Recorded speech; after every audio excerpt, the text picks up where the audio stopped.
गोरा नाम के गांव में एक विधवा स्त्री रहती थी। उसका नाम गोमती था। उसकी सुंदरी नाम की एक बेटी थी। वह जन्म से ही गोरी चिट्ठी और सुंदर थी। जब वह बड़ी हुई तो उसकी शादी के लिए दूर दूर से जाने माने रईसों के रिश्ते आने लगे। सुंदरी जिस रिश्ते के लिए राजी हुई, उसकी माँ ने उसी रिश्ते के लिए हामी भर दी। जिस दिन सुंदरी का शगुन चढ़ा, गोमती को उसी रात सपने में एक खतरनाक सांप दिखाई दिया। अब तो हर रात सपने में यही होता। वह नाग फन फैलाकर डसने के बजाय उसके पैरों में अपना फन रखता, फिर उसे उसका वचन याद कराता। गोमती पसीना पसीना होकर डरी डरी सी उठ बैठती। माँ की यह हालत देखकर सुंदरी माँ से उसका हाल पूछती तो गोमती बहाना बना दिया करती। लेकिन सुंदरी के ब्याह के दिन जैसे जैसे नजदीक आने लगे, गोमती उस नाग के डर से पीली पड़ने लगी। आखिरकार शादी का दिन वह आ ही गया। उसके एक रात पहले गोमती को उस सांप का सपना फिर आया। सपने में सांप चेतावनी दे रहा था कि यदि सुंदरी का ब्याह किसी और से हुआ तो मैं सुंदरी को शादी से पहले ही डस लूंगा। अब तो गोमती और भी डर गई। उसे एक पुरानी बात याद आ गई। असल में सुंदरी जब गर्भ में थी तो गोमती को इमली खाने की लत लगी हुई थी। आए दिन वह नदी के किनारे लगे हुए इमली के पेड़ से इमली को तोड़कर ले आया करती थी। एक दिन जब गोमती इमली तोड़ने गई तो एक सांप उसके पैरों में कुंडली बनाकर लिपट गया। वह भयभीत होकर वहीं जमीन पर गिर पड़ी। शाम का समय था। दूर दूर तक उसे बचाने वाला कोई नहीं था। वह सांप मनुष्य के स्वर में बोलने लगा, माँ डर मत, मैं तुझे डसूंगा नहीं। तू बस मुझे यही वचन दे कि तेरी जो कन्या होगी तू मेरा ब्याह उससे कराएगी। गोमती बेचारी मरती क्या ना करती। वह अपनी जान बचाने के लिए उस सांप की शर्त को मान लिया और उससे अपनी होने वाली बेटी का ब्याह करने का वचन दे दिया। 3 महीने बीतने के बाद जब गोमती ने सुंदरी को जन्म दिया तो वह सांप फिर गोमती के पास आया और उसे उसका वचन याद दिलाया। दिन बीतते गए और सुंदरी 15 साल की हो गई। वह बहुत ही निडर थी। जैसे उसके पिता रघुनाथ एक निडर सैनिक थे। सुंदरी अपने पिता के साथ नदी में तैरा करती थी। इस दौरान वह सांप भी सुंदरी के साथ पानी में तैरता रहता था, परंतु उसने कभी भी सुंदरी को काटने का प्रयास नहीं किया। उस सांप से सुंदरी को भी डर नहीं लगता था।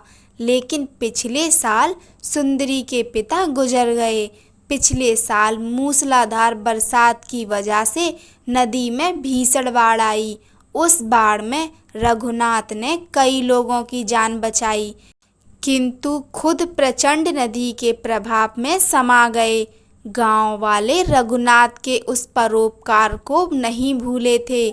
सब उसकी बेटी की शादी में बढ़ चढ़कर हाथ बटाने की होड़ में लगे हुए थे। रघुनाथ के ना रहने पर गोमती ने नदी किनारे के खेत की देखभाल गांव के दूसरे किसान को दे रखी थी।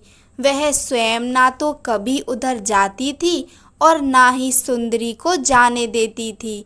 उनके खेतों और बगीचों की फसल की आमदनी आधी रह गई थी। फिर भी वह सुंदरी के हाथ पीले करने के लिए एक एक पैसा बचाकर रखती थी। इन दिनों गोमती सुंदरी की देखरेख में बेहद सतर्क थी। उसका लगन हो जाने के बाद भी वह उसे कभी अपनी आंखों से ओझल ना होने देती थी। सब कुछ ठीक होने की प्रार्थना देवी देवताओं से करती रहती थी। कई प्रकार की मनौतियाँ उसने मांग रखी थी। शाम को बारात आने वाली थी। तमाम रिश्ते नातेदारों से घर भर गया था। लेकिन सुबह ही बिना बताए सुंदरी अपनी दो सहेलियों के साथ कुछ ही दूर नदी तट के अपने खेतों की तरफ निकल गई। गोमती उस समय गांव से दूध लेने गई थी। गोमती जब घर लौटी तो पता चला कि सुंदरी अब तक नहीं लौटी है। यह सुनकर गोमती चीख पुकार मचाती हुई उल्टे पांव नदी की ओर चल पड़ी। गांव के तमाम लोग उस दुखिया माँ की गुहार पर उसके पीछे दौड़ते भागते जब नदी के किनारे पहुँचे तो वहाँ विचित्र सा दृश्य था। एक काला भुजंग सुंदरी के गले से लिपटा हुआ था। सुंदरी अपने बचाव के लिए चीख पुकार रही थी। गोमती रोती हुई केवल यही कह रही थी, सुंदरी बेटी, क्या करूं? तेरी माँ ने इमली के बदले कसम खाई थी। कई साहसी तैराक नदी में कूदे भी, लेकिन उस भयानक सांप की फुकार से डरकर वह सुंदरी तक नहीं पहुंच पाए। नदी के इस पार भीषण कोहराम मचा हुआ था। सांप सुंदरी को मझधार के गहरे पानी में खींचे ले जा रहा था। देखते ही देखते सुंदरी उस नदी के गहरे पानी में डूब गई। लेकिन अचानक एक सुंदर सा लड़का सुंदरी को पानी से खींचकर बाहर ले आया। नजदीक आने पर लोगों ने ध्यान से देखा कि सुंदरी के गले में लिपटा हुआ वह सांप कहीं अदृश्य हो गया था। घाट पर पहुंचते ही कुछ लोग सुंदरी को होश में लाने का उपचार करने लगे। कुछ लोग हैरान थे कि वह अजनबी युवक कौन था। उस गहरे पानी में अचानक वह कहां से आया? किसी ने भी उसे नदी में कूदते हुए नहीं देखा। लोगों ने गोमती को उठाया, जो कि बेहोश होकर जमीन पर गिर गई थी। उसे बताया कि सुंदरी जिंदा है। गोमती को होश आया तो वह दौड़कर सुंदरी के पास गई और सुंदरी को झकझोरने लगी। सुंदरी को होश में लाने लगी। सुंदरी भी अब होश में आ गई। तब गांव वालों ने गांव की कुलदेवी का जयकारा करने लगे।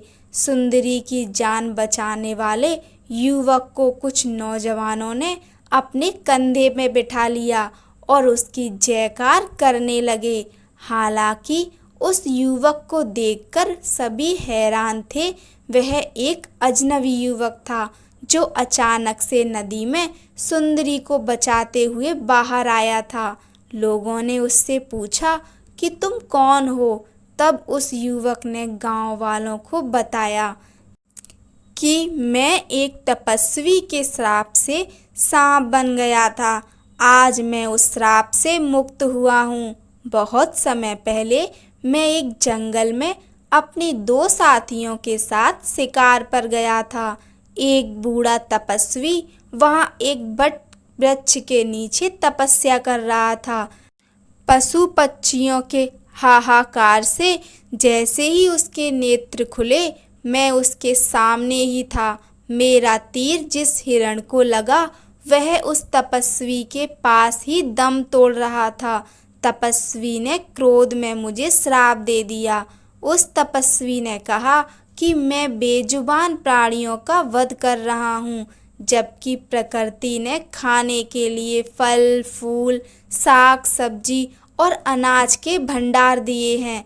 उस तपस्वी ने मुझे मानव का सबसे बड़ा कलंक कहा था। मैं उस तपस्वी के पैरों में गिर गया और क्षमा याचना करने लगा।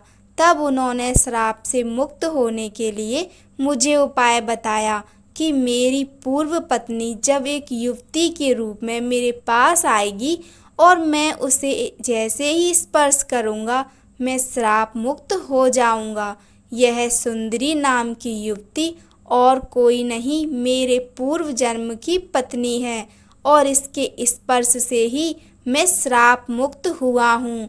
यह सुनकर गांव वालों ने उन दोनों की शादी करा दी और वह दोनों उसी गांव में रहकर हंसी खुशी के साथ अपना जीवन सुख में व्यतीत करने लगे। कहानी अच्छी लगी हो तो लाइक कीजिए, चैनल को सब्सक्राइब कीजिए। धन्यवाद। जय श्री राम।